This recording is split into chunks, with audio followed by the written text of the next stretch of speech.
There's an ad on television which asks, what happens when you die? Will you go to heaven or not? Now, occasionally someone will ask me the question, what happens when I die? And the individual is not usually asking about my afterlife, but about the future of the church. Some people think that I'll be around until Christ returns. That's optimistic. Perhaps indicates a soon return of Christ, which I think that we would all agree that the way the world is going, that Christ will have to come back before we destroy ourselves. But considering that a lot of people live well into their 80s and 90s, it's certainly a possibility, but none of us know how long we're going to be here. We don't know how long we have until Christ returns. We don't know whether we're going to live to see tomorrow. None of us, no matter what our age might be. When I was younger, I was involved with sports quite a bit. Played football, baseball, did some swimming, and ran some track. Track and field was probably my later sport in life. I didn't get involved until my senior year of high school. Bob and I used to run at lunchtime just for the exercise. We'd run a couple miles, and we'd shower, eat an apple and an orange, and go to class. And because we were doing that, they had a turkey trot.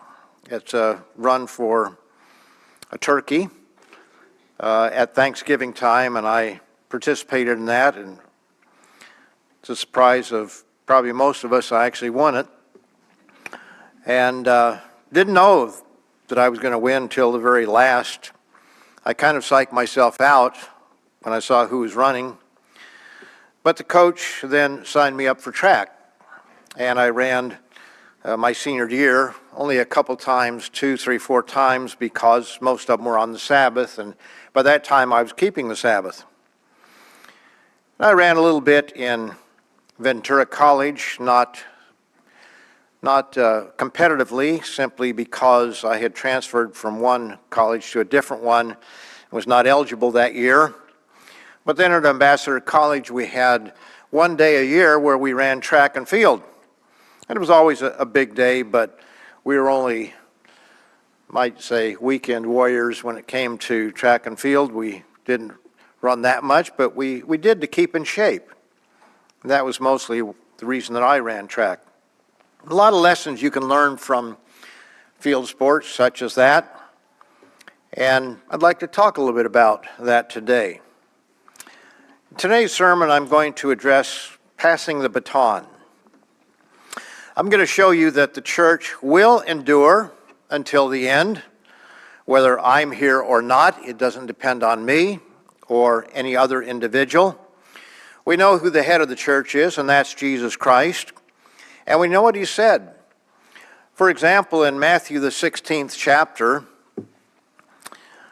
we read a very famous passage of Scripture. You probably know exactly what it is. But in Matthew 16 and in verse 18, let me start in verse 17. Jesus answered and said to him, "Blessed are you, Simon Bar-Jonah, for flesh and blood has not revealed this to you, but my Father who is in heaven. And I also say to you that you are Peter." In other words, you are a small rock. And on this rock, a very different word, meaning a large, massive rock, meaning himself, "I will build my church, and the gates of Hades," or the grave, "shall not prevail against it." So he's saying here that the gates of the grave would not prevail against his church. His church would continue. And so 2,000 years of history, as well as the Bible itself, shows that the true church of God will endure all the way to the end. We also have Revelation, the 2nd and 3rd chapters. I'm not going to take time to go through them today, but we know that there are 7 church congregations that were in existence in Asia Minor, as we would call it today. And we knew that there were many more churches, but these were on a mail route. And when we read those descriptions of those churches, we understand for a multitude of reasons that they picture the true church of God down through the centuries.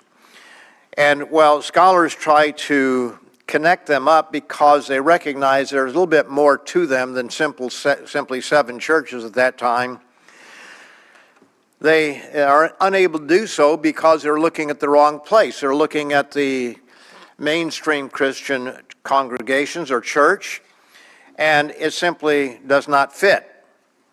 But when you understand that this is talking about the small church that Christ started, not the major apostate church, but the true church, then we see how it is talking about 7 different stages that the church would go through. And we know that in Revelation, the 3rd chapter, the Sardis era, which was almost dead or dying, we certainly do believe that that's the church, the era that Mr. Herbert Armstrong came in contact with. And that era had a name that it was alive, but it was dying, called the Church of God Seventh Day.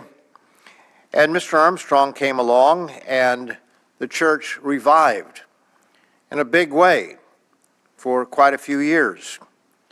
But then at Mr. Armstrong's death, a lot of things have happened since that time. I'd like to read Revelation, the 12th chapter, part of it, because this shows that there is a church all the way to the end of the age. And it really begins with the history of the church in the wilderness, you might say, with Israel, physical Israel, and how the Christ would be born from that, and how the devil would try to destroy him, and how the true church then would have to go into the wilderness for 1,260 years.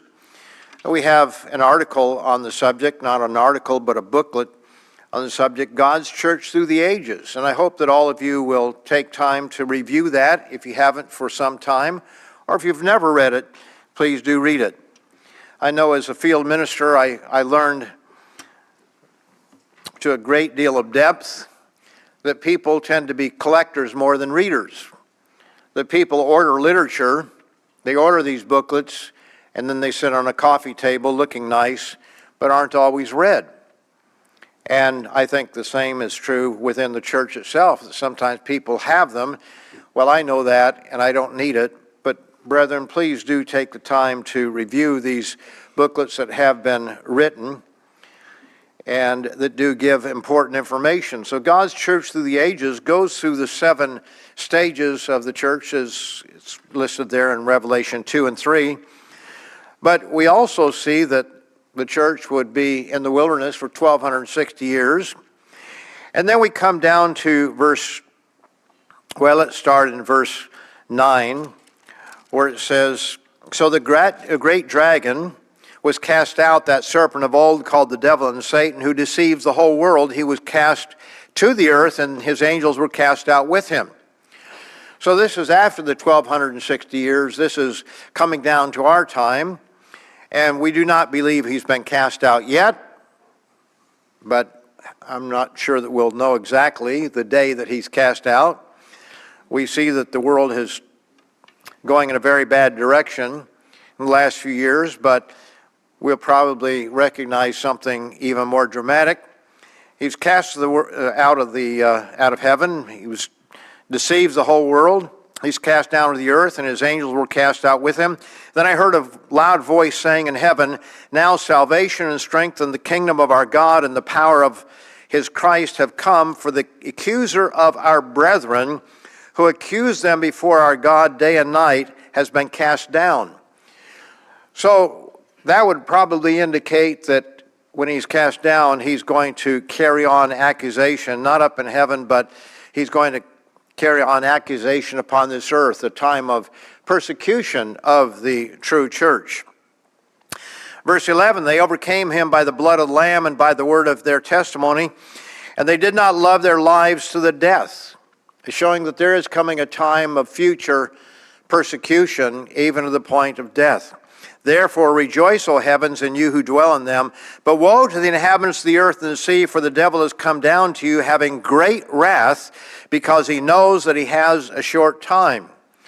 The time of Satan's wrath is the 2.5-year period that we call the tribulation.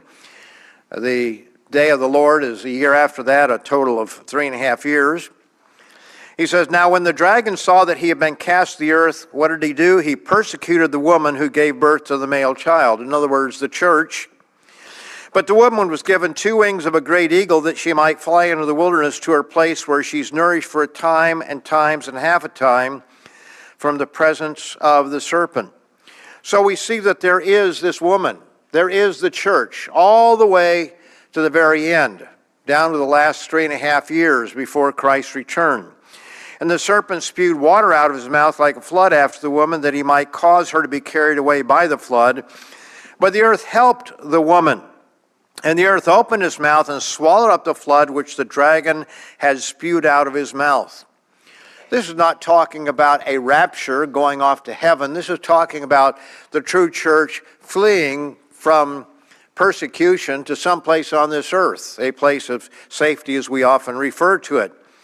And so he's going to spew out water, perhaps an army chasing after the woman. We don't know exactly for sure whether it's a literal army or a literal water or an army.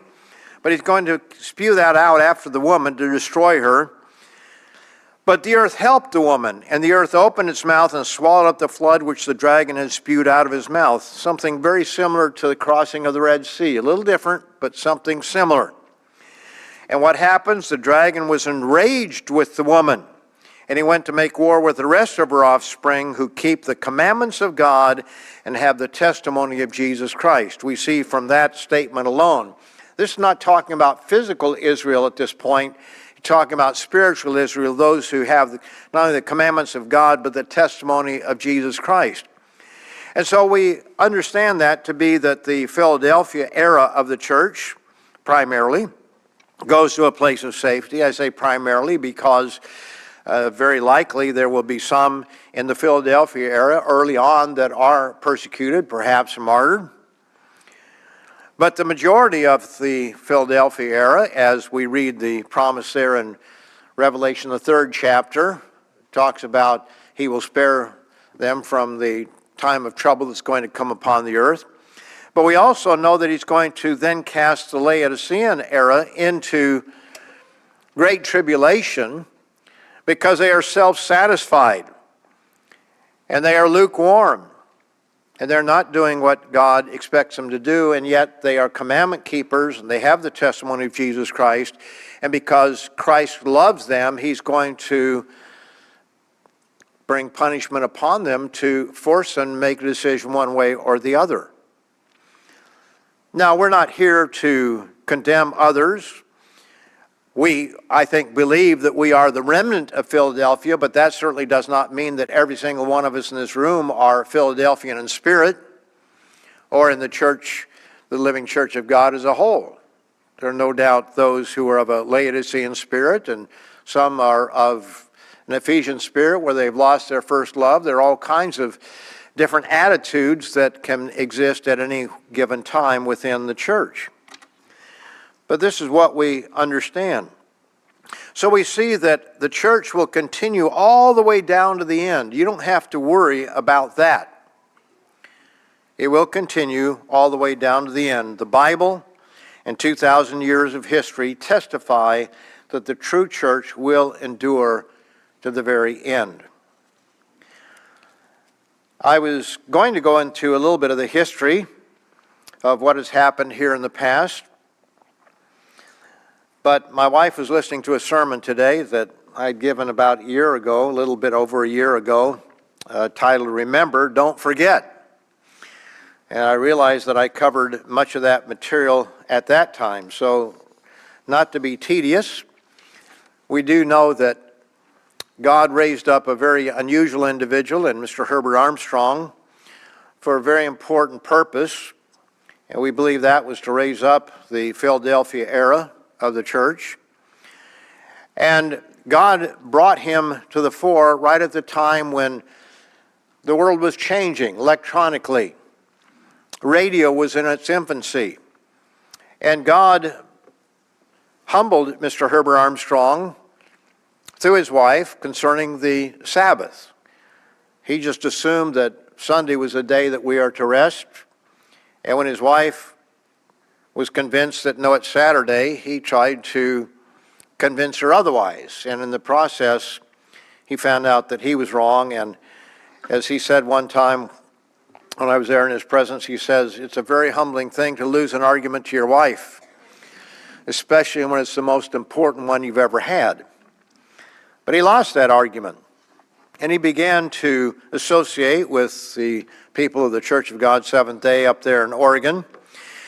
And then an opportunity came to a minister. He had been ordained by that time. And an opportunity in 1934, January, I believe it was the 7th, to go on a radio station at 6 o'clock in the morning. It was a 100-watt radio station. Now, we have 50,000-watt stations coming out of Mexico and elsewhere, and much larger stations, but this was the smallest station you might have, and no other minister in the area was willing to go on the radio, so he did. And people began responding to it and calling in or writing to him, and a work was begun. Even within the Church of God Seventh Day, nevertheless, he was cooperating with them, and the work began. He and his wife began keeping the Feast of Tabernacles and the other holy days on their own because the Church of God Seventh Day did not. But he read them, and he realized that if the Sabbath, the weekly Sabbath, is still in effect, so are these days, and he saw that Christ kept them, and the apostles kept these days, and so they began keeping the feast on their own. In 1947, he started Ambassador College with four students. I have a picture on my desk that Mr. Stephen Elliott had passed on to me of Ambassador College in 1950, several years later. And they had 20 students at that time.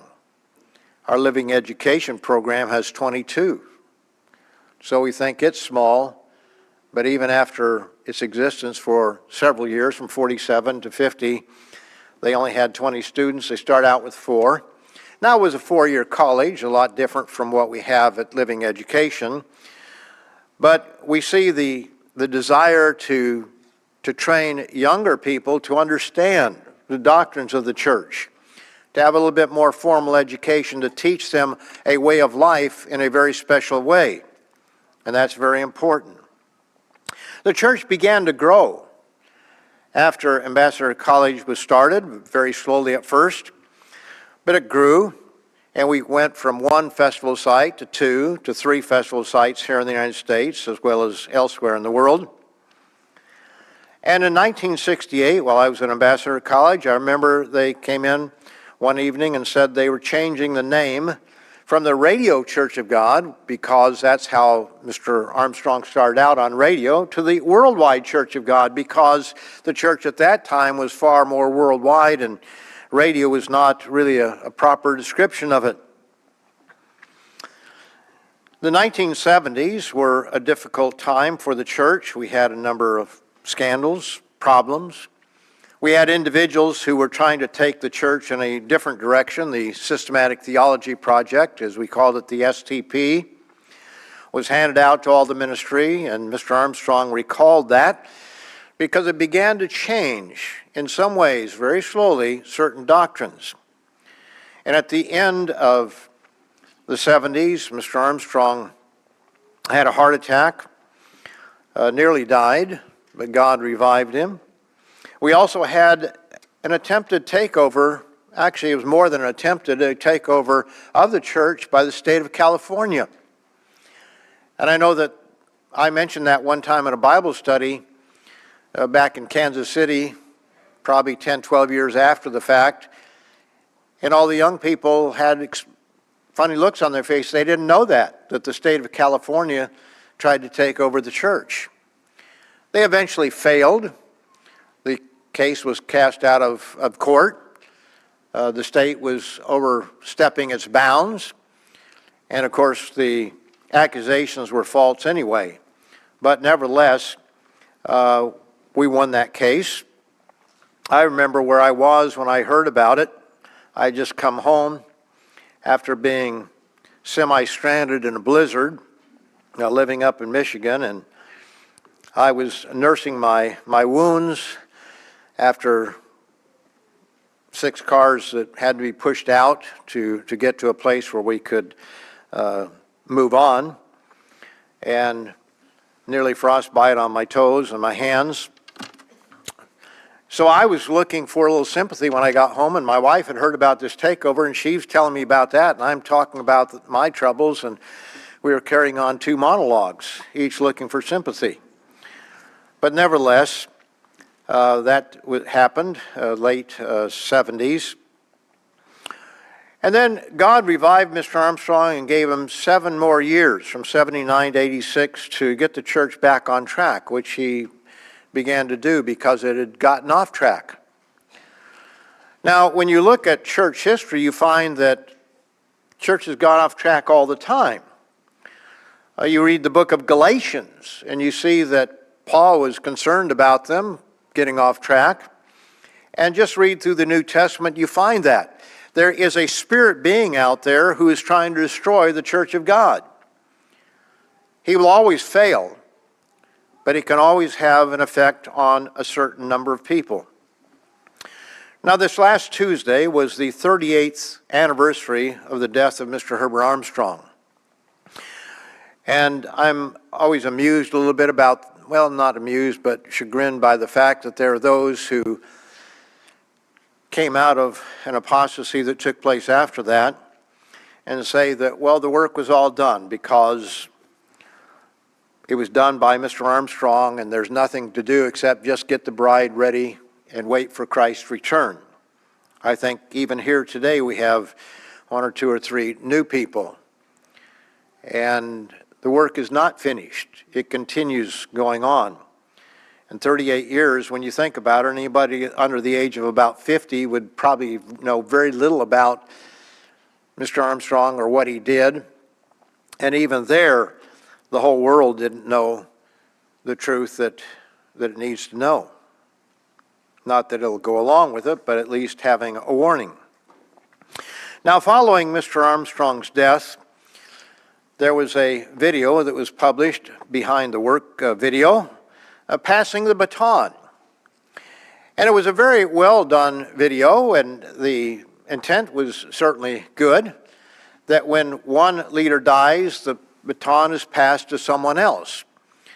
It's a reference to a relay race, and you have different relay races. One of them that I participated in, I always loved the 4x400 or 4x440, as it was called then, 440 yards, which is about 7.5 yards further than a 400.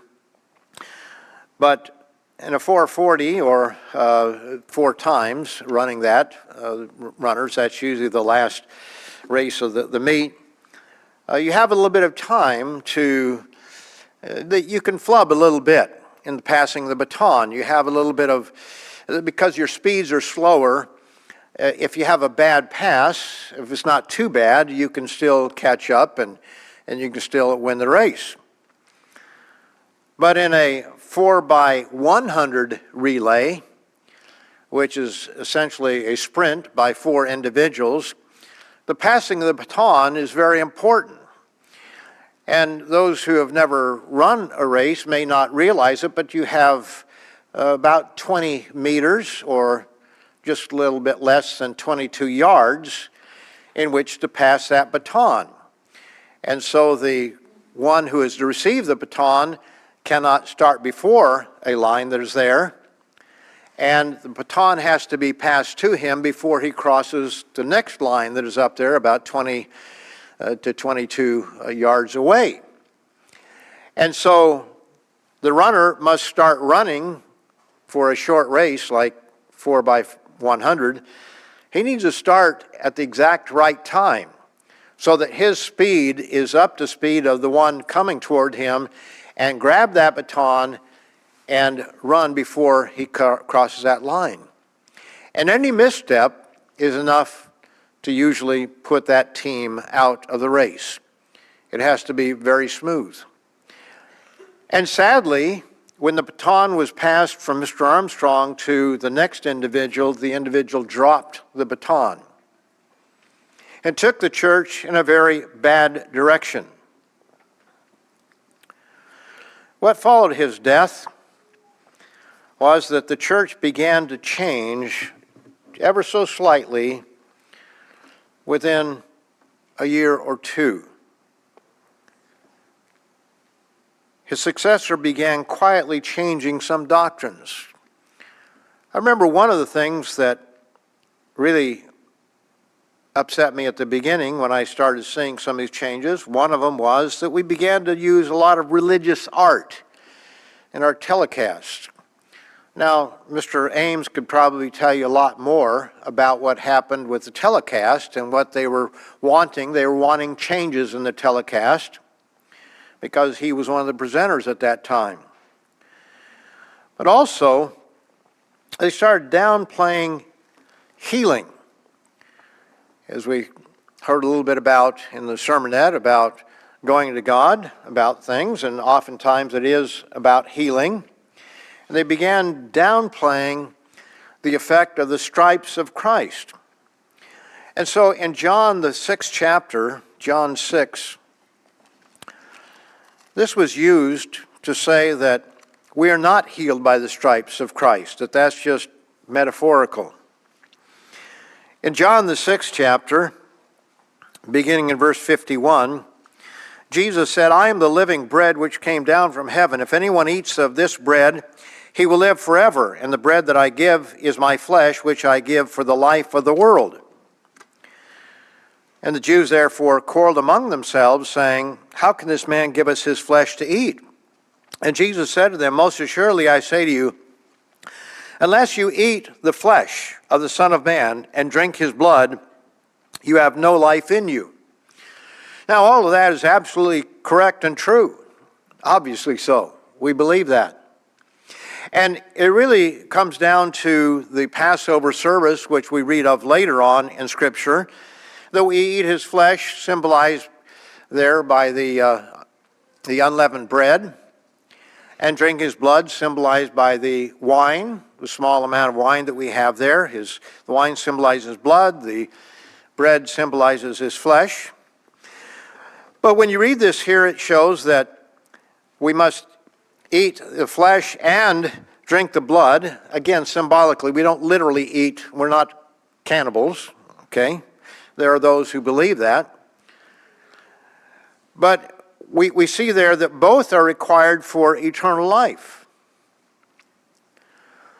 But when we go back to Isaiah, the 53rd chapter, there's something stated here that was being downplayed or just neglected altogether. Isaiah 53. This is a prophecy of the Messiah. Beginning in verse 1, who has believed our report, and to whom is the arm of the Lord revealed? For he shall grow up before him as a tender plant, and as a root out of dry ground. He has no form or comeliness, and we see him. There's no beauty that we should desire him. This is clearly a prophecy of Christ. It actually begins in the chapter before, the 52nd chapter, where in verse 14 it says, as many were astonished at you, so his visage was marred more than any man, and his form more than the sons of men, so shall he sprinkle many nations, and so forth. But then, verse 3 of chapter 53, he's despised and rejected by man, a man of sorrows and acquainted with grief, and we hid, as it were, our faces from him. He was despised, and we did not esteem him. Surely he has borne our griefs. Now, if you have a marginal reference there, it says literally, our sicknesses. He has borne our sicknesses and carried our sorrows or our pains. Yet we esteemed or reckoned him stricken, smitten, or struck down by God and afflicted. He was wounded for our transgressions, And it goes on from there, he bruised for our iniquities. Now clearly it says that he has carried our sicknesses. And when we go over to 1 Peter, the second chapter, 1 Peter 2, we read a very clear statement and verse 24, but I'll start a little bit earlier. 1 Peter 2,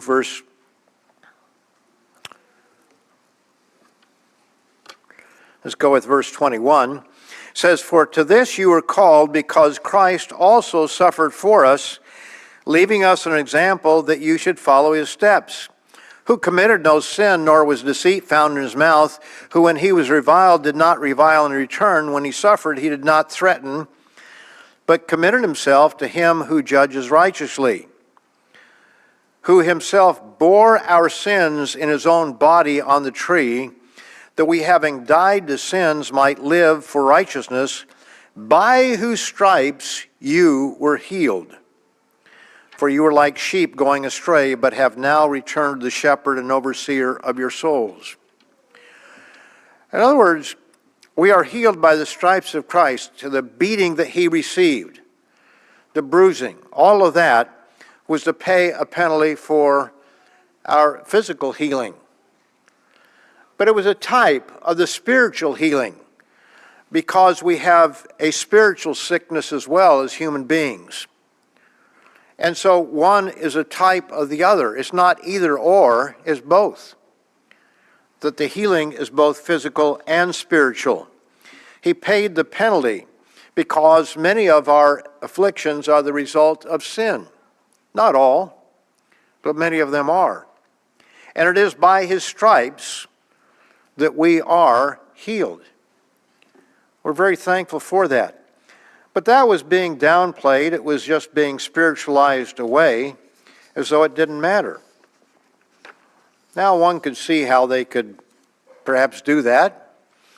And for those of us who went through that, you tried to understand, you tried to look at the fault as being your own, that maybe I'm just unwilling to change or unwilling to accept something. And yet it was very difficult to get past some of these things.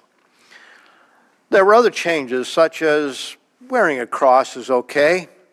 It just identifies you as a Christian. You don't worship that cross, although people kiss it.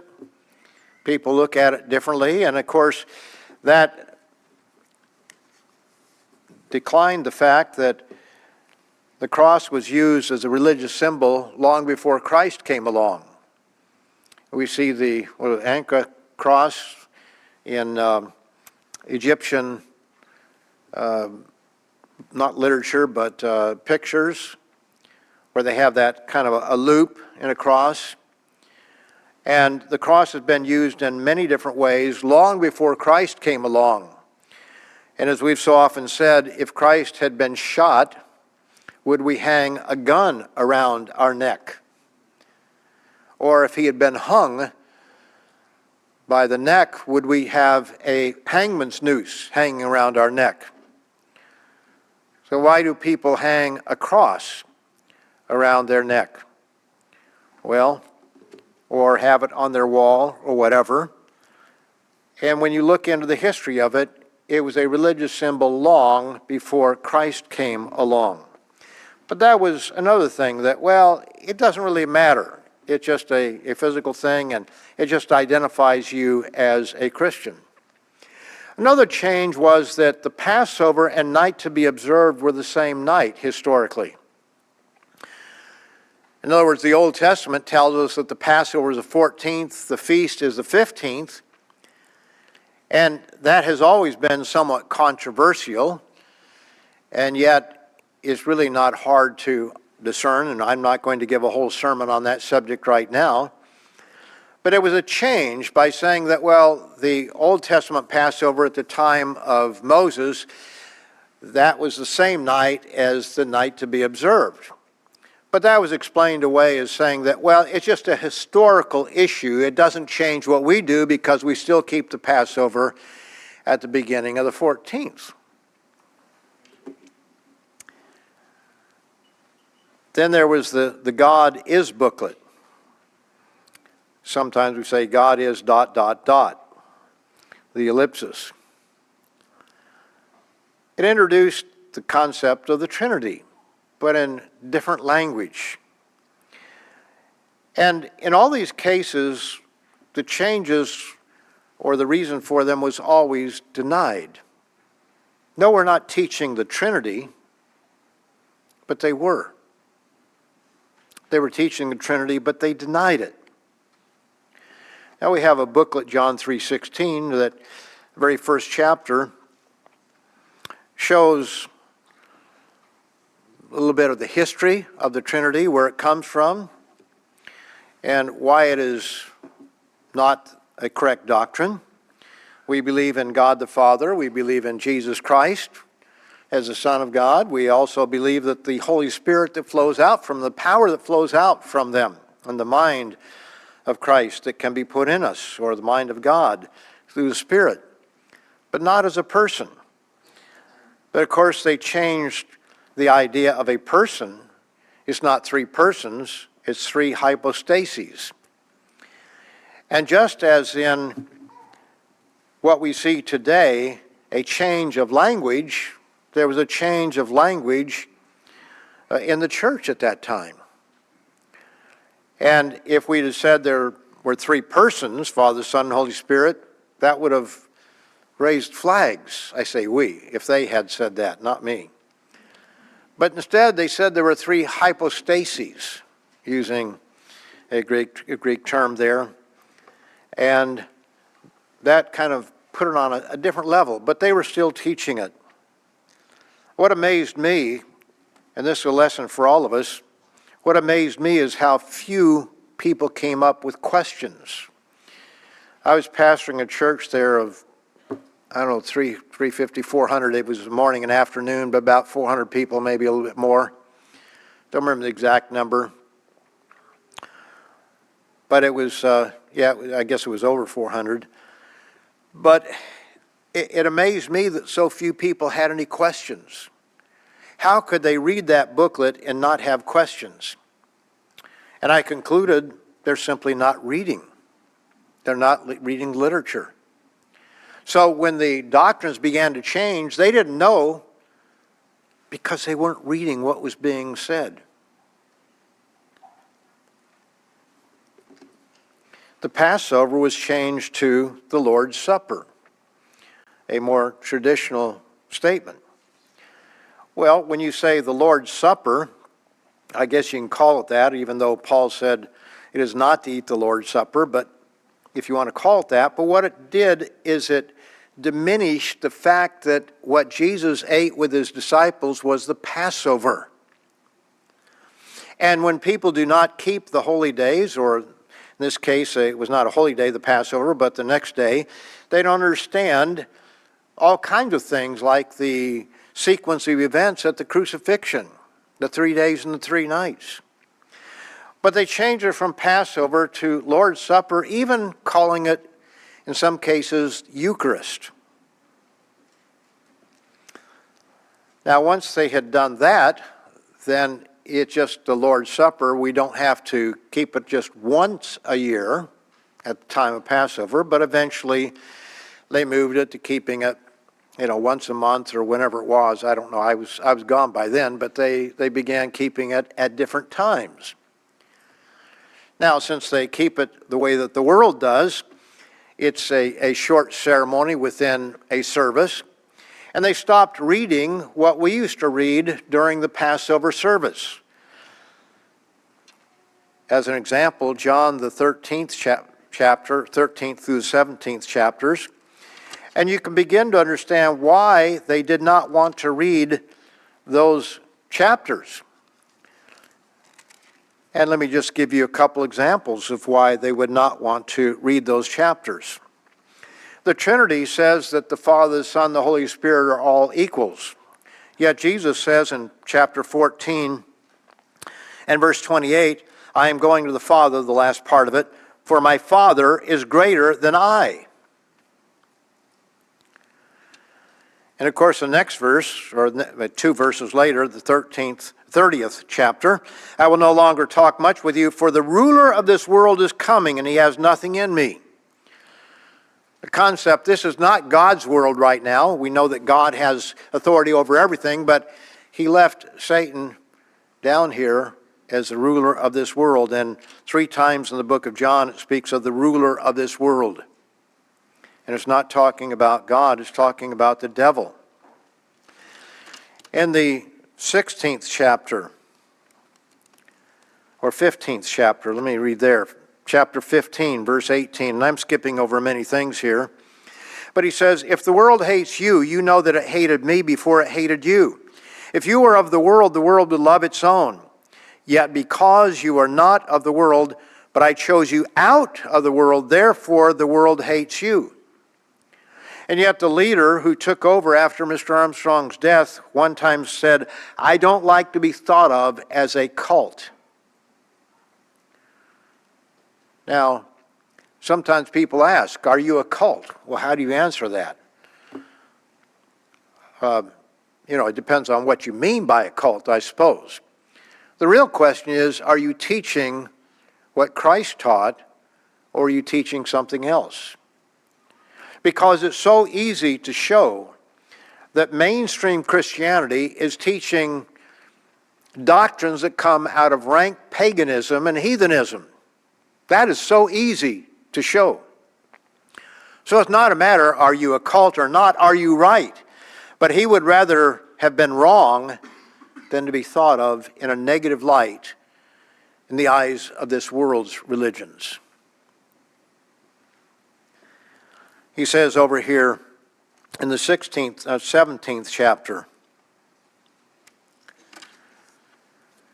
in the prayer that Jesus gave right before he was taken into custody, he's in verse 14, he says, I have given them your word, and the world has hated them, because they are not of the world, just as I am not of the world.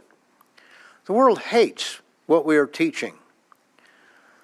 I just got a note from Mr. Tyler down in Australia that one of my sermons had been flagged by YouTube, because I guess I talked about, the best we can understand, we're not even sure, about local eating customs. It's probably where I talked about the fact that people eat bats, and then they wonder why we have Ebola or MERS or Nipah virus or SARS-1, which was the reason they were studying bats, which probably gave us COVID. So if you tell the truth, it's misinformation. That's what they called it, misinformation. The world hates the truth. And that's pretty mild compared to speaking out against LGBTQ, whatever. Mr. Smith was thrown off a station in British Columbia when he talked about the war against normal. The war against normal. And just quoting, sources on that subject. Anything that's normal, the world hates, or at least the people that are in charge of the world, they hate it. And we know who's really behind it all. It goes on, verse 16, they are not of the world, just as I am not of the world. Sanctify them by your truth. Your word is truth. Then in verse 20, this was certainly something they did not want read, because it really flies in the face of Trinitarian doctrine.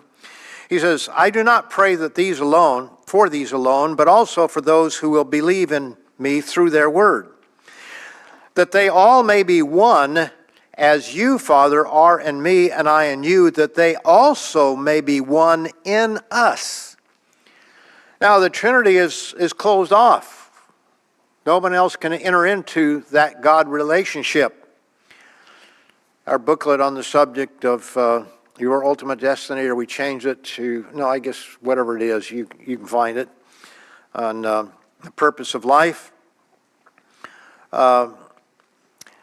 that they also may be one in us, that the world may believe that you sent me. And then verse 22, and the glory which you gave me I have given them, that they may be one just as we are one.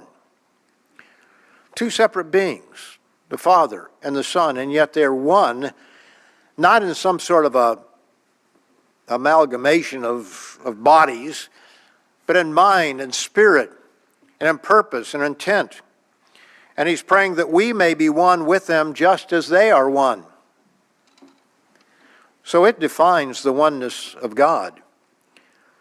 But they would rather use the oneness as it was presented by heathen philosophers, Greek philosophy, that concept of oneness. People like Origen and others who were heavily influenced by heathen philosophy. You know, they loved words like hermeneutics. You probably haven't heard hermeneutics in a long time. If I ask for a show of hands, how many understand what hermeneutics is? Probably not a whole lot of hands, but I might be surprised. Would go up. It has to do with how we study and how we study the Scriptures. We talk about 7 keys to understanding the Bible, but they wanted to use a more highfalutin term. Well, you know, as it says over in 1 Corinthians, the 8th chapter, and this became very clear, that there's a certain vanity because some of these men went off to seminaries to get higher degrees, and they came back different from when they went there. I always like Jerry Clower when he talks about this fellow that went off to Baylor University, a Baptist school, and he said when he came back, he didn't talk like himself no more. He had to have a different way of talking about things. But here in chapter 8 of 1 Corinthians, verse 1, it says, now concerning things offered to idols, we know that we all have knowledge. Knowledge puffs up, but love edifies. Knowledge puffs up. And so if you can use words that are strange to the audience, like hermeneutics or hypostases or other religious terms that they throw in there, that makes you higher up, and everybody else, I guess, should then look up to you as, well, you're knowledgeable and I'm not. In 1 Corinthians, the 3rd chapter, shows us what God thinks of all this wisdom of the world. In verse 19, 1 Corinthians 3:19, for the wisdom of this world is foolishness with God. For it is written, he catches the wise in their own craftiness. And again, the Lord knows the thoughts of the wise, that they're futile. Therefore, let no one boast in men, for all things are yours. And he goes on from there. So there was a great emphasis on that. But with every change, it was always, oh, we're not changing anything. Doesn't that remind you what you hear in the news? Oh, the border is closed. We don't have an open border. It's under control. And how many other things like that we hear in our world today? It says it does one thing, and the language is different. What is stated is different. The laws of clean and unclean meats were dismissed. And then on December the 17th, one of the field ministers got ahead of things, and he gave a sermon that the leader of the church at that time in Pasadena felt he had to come out and straighten out. So actually it was the week before, but he came out on the 17th, and that was really the shot heard around the world. And then he went to Big Sandy, Texas, the 24th of December, 1994, and he gave a sermon where he threw everything that we'd always believed under the Old Covenant. Now, he didn't spell it all out yet, but he was going that direction. And he said that to work on the Sabbath to support your family was okay. And he gave the example of how the church had to support somebody with $40,000 the year before because he lost his job over the Sabbath. Well, as a field minister, I can tell you that would never have happened from the field ministry. It would have had to have special permission from headquarters. We were allowed to give assistance. We actually had checkbooks. We could give assistance, I think $600 within a month and $1,000 within 2 months or something like that. I don't remember the exact time length, but it was a very short period of time there. But like so many things, the truth was always a casualty. Substituting world holidays for Sabbaths and holy days came along, of course, and ultimately what happened is that organization that was making those changes is a fraction of what it once was, but it's a Protestant church today, and fairly liberal one at that.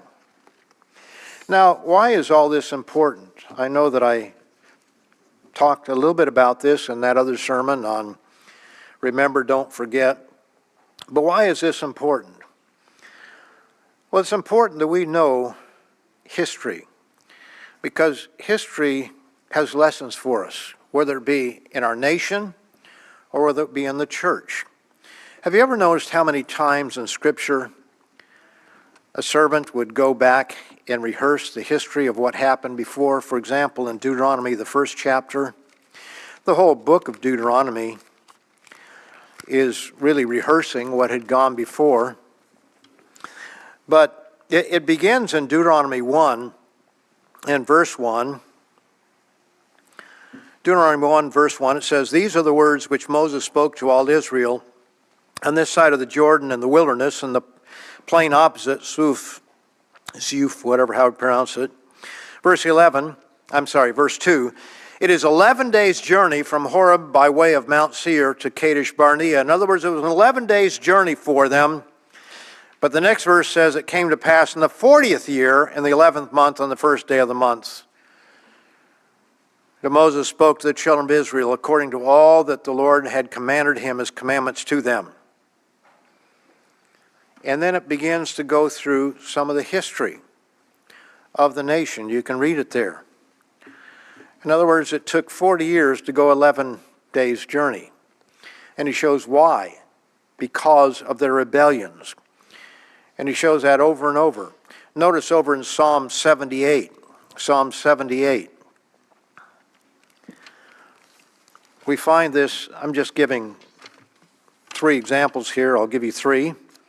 But there are many others, where the servants of God always went back to the beginning, just like Mr. Herbert Armstrong used to go back to the beginning of Genesis. How do we get here? We start out with Adam and Eve and their rejection of God through choosing the wrong tree. But here in Psalm 78, verse 1, "Give ear, O my people, to my law. Incline your ears to the words of my mouth. I will open my mouth in a parable. I will utter dark sayings of old, which we have heard and known. And our fathers have told us." Our fathers have told us. You know, what really is behind what I'm saying here is that we have constantly new generations that come along. And it really doesn't matter whether you came to the church on your own or whether you grew up in the church. There are differences. When you come in on your own, you've proven some things for yourself. At least you should have. But when Worldwide broke up, we have people that came in on their own as well as people who grew up in the church who didn't stay with it. So it doesn't make one better than the other. But it's so easy growing up in the church to take things for granted. I know that the church of God will continue all the way to the end. I've just read a few scriptures on that earlier. The question is, will you, as an individual, stay there all the way to the end? Because you have to do something if you hope to be there. I remember a sermon at the Feast of Tabernacles up in Squaw Valley My first Feast of Tabernacles would have been 1964. It might have been 65. Could have been 3 years after that. But it was, I think, the first year or two. And one of the ministers gave this dream that he had about the resurrection taking place, and everybody was going up in the air, and he wasn't. And he started waving his arms like a bird trying to get off the ground, and he couldn't. And he was talking about whether someone would be left behind. We often had sermons at the end of the feast, will you be here next year? And always there would be those who would not be. When I look at young people today, I just yearn for them to stay with the truth. I hope that they will prove it for themselves. They must prove it for themselves. They can't get on into the kingdom on the coattails of mom and dad. They have to prove it. But this applies to all of us. Here in chapter 78, he says, for he established a testimony in Jacob and appointed a law in Israel, which he commanded our fathers, that they should make them known to their children. We have to make these things known to our children, but our children have to be receptive of them. That the generation to come might know, or might know them, the children who would be born, that they may arise and declare them to their children. In other words, a third generation, another one. That they may set their hope in God and not forget the works of God, but keep his commandments. And may not be like their fathers, a stubborn and a rebellious generation, a generation that did not set its heart aright, and whose spirit was not faithful to God. And then it starts talking about the history of Israel, coming out of Egypt and so forth. We have to pass this history on to our children, but they have to be willing to accept it and not be stiff-necked like their fathers. You can read Acts, the 7th chapter. I won't take the time for that, but that's Stephen's defense before he was martyred. And what did he do? He went back to the beginning and he told the history to those stubborn Israelites of here's what's happened down through history, and you've always been stubborn and rebellious, just like our fathers. And they couldn't stand that. They killed him. There are other examples where the Bible goes back in time to show the history so that people understand where we came from and what happened before, and watch out for the dangers that are ahead. Now, don't misunderstand me. I'm not saying that the church is going to go into apostasy again the way that it did. Please don't misunderstand that. In fact, I want to talk about that a little bit here before I finish, but I need to move on. It's important to understand these things. We had an individual, a young minister, a few years ago, who was running around telling people that Mr. Weston is going to take the church in the direction of Tekach, which I found rather humorous. Since when did he get in my head to know what I'm thinking? And what made it even more humorous was he wasn't even a teenager when all those things happened. So what made him an expert on that? Well, it was at the beginning of the pandemic, and we didn't know exactly how things were going to turn out there. There was a lot of uncertainty as to how this pandemic is going to play out. And so the church made decisions. Such decisions as if the government says no more than 10, we'd keep that. If they say we had to wear a mask, we'll do that. There were other things that were on a personal nature, but when it came to collectively, we followed along with some of those things.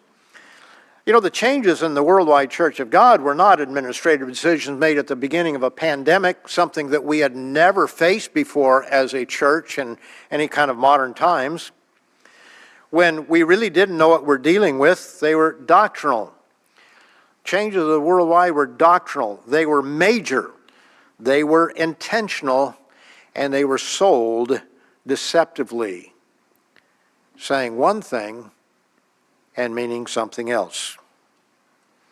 And those changes led to the breakup of worldwide, and Dr. Meredith in 93, I believe it is, or at the end of 92, began what was called the Radio Church of God, and then, not radio, but the Global Church of God, and then it was later changed to Living Church of God when there were some individuals who tried to overthrow, and they basically self-destructed.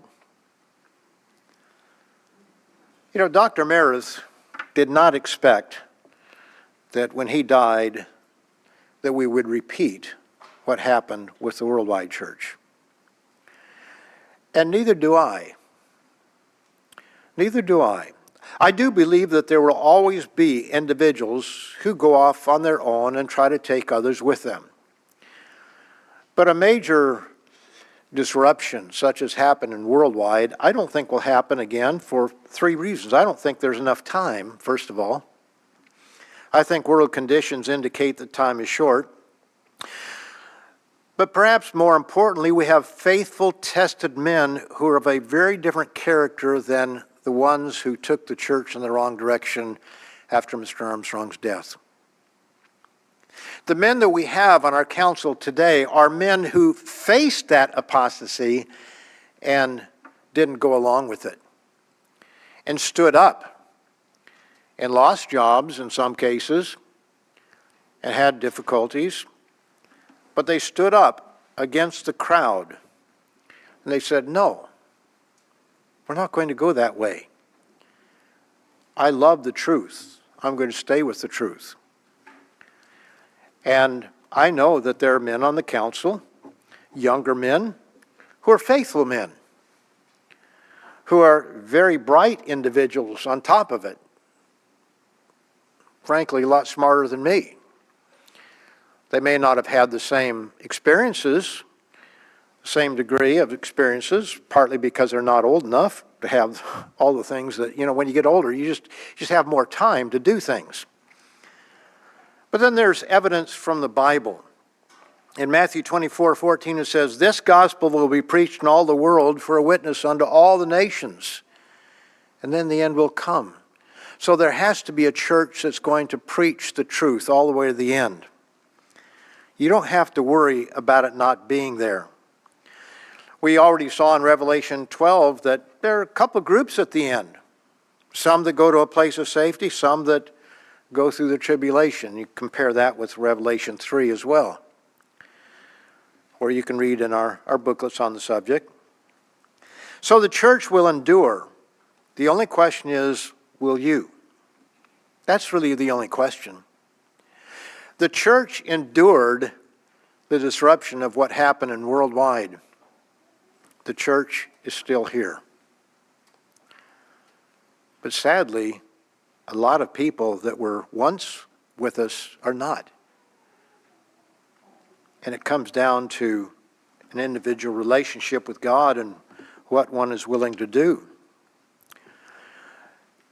Is time so short that the old-timers are going to limp across the finish line with no one to pass it to? The passing of the baton takes place all the time. It isn't just here and here, but it's gradual. We gradually pass it on to a younger generation. It takes place all the time. But if the younger generation has to have the baton passed to it, then it means that there is a generation worthy of their calling, because the church will continue. So if I die, or Mr. Ames, or Mr. Smith, or Mr. McNair, or some of the rest of us, the church is going to go on. It's nothing to be feared. The only thing to fear is, what am I doing personally as an individual? Am I close to God? Because there were a lot of people that were sitting high in the saddle when the changes came, and they found themselves sitting on the ground, wondering what happened. In Joshua, the 24th chapter, Joshua 24, right at the end of the life of Joshua, he says here in verse 14, Now therefore, fear the eternal, serve him in sincerity and truth. He had brought the people together. And put away the gods which your fathers served on the other side of the river, and in Egypt serve the eternal. Now we can sit back and say, well, we don't have foreign gods. Well, read Mr. Smith's article, or was it the telecast on old gods, new gods? Something like that, new gods. Yeah, just look up Mr. Smith. He'll tell you. The gods of the mind. It's interesting, Nebuchadnezzar, when you read Daniel's account there of Nebuchadnezzar, he wanted to bow down before an image. And I'm sorry, it wasn't the image, it was when they were saying, what God can, only the gods can reveal the dream. Now they worshipped images, but they saw those images as representations of gods, just like Catholicism and various other religions. They say, we're not worshiping that image, that's just reminding us of God. It's the same thing back there, and you can actually show that even the heathen do that by reading the book of Daniel. You'll find it there. But we have all kinds of gods today. Read that article, look at that telecast, the sermon, whichever it was, by Mr. Smith on new gods or old gods. And it shows that we have plenty of new gods. Gods of the mind, idols of the heart. Mr. McNair gave a sermon on that, idols of the heart, or idols of the mind.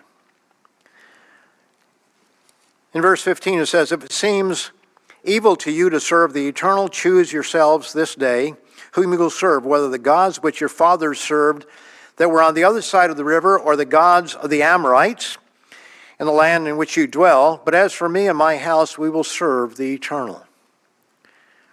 Now, the gods that were way back in Egypt, or the gods of the new land, they're all around.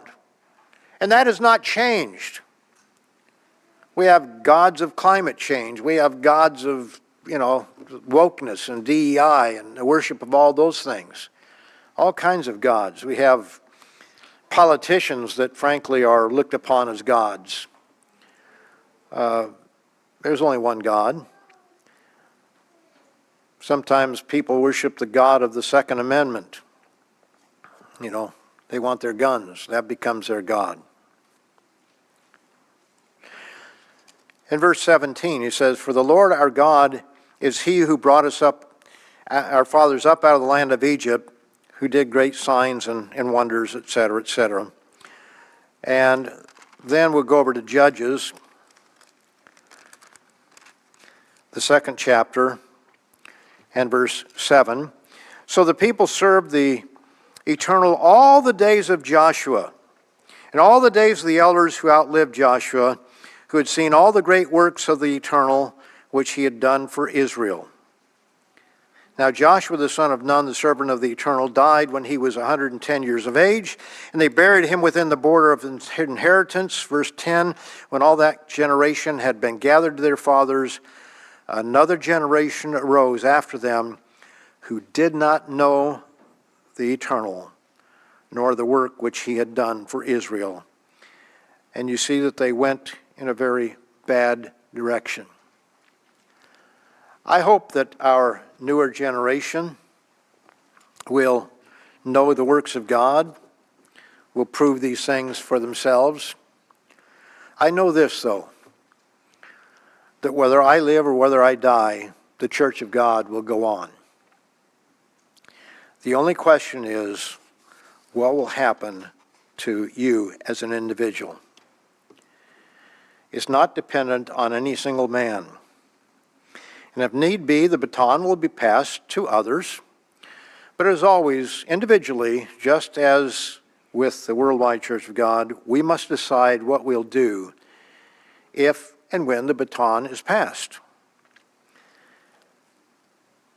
Individually, we must decide whether to take the baton, whether to hold onto it tightly, Sometimes people are running and they drop the baton. And whether we'll stay in the race all the way to the end. But specifically, the question is how to be among those who endure to the end. And I guess that is something that will have to wait for another sermon.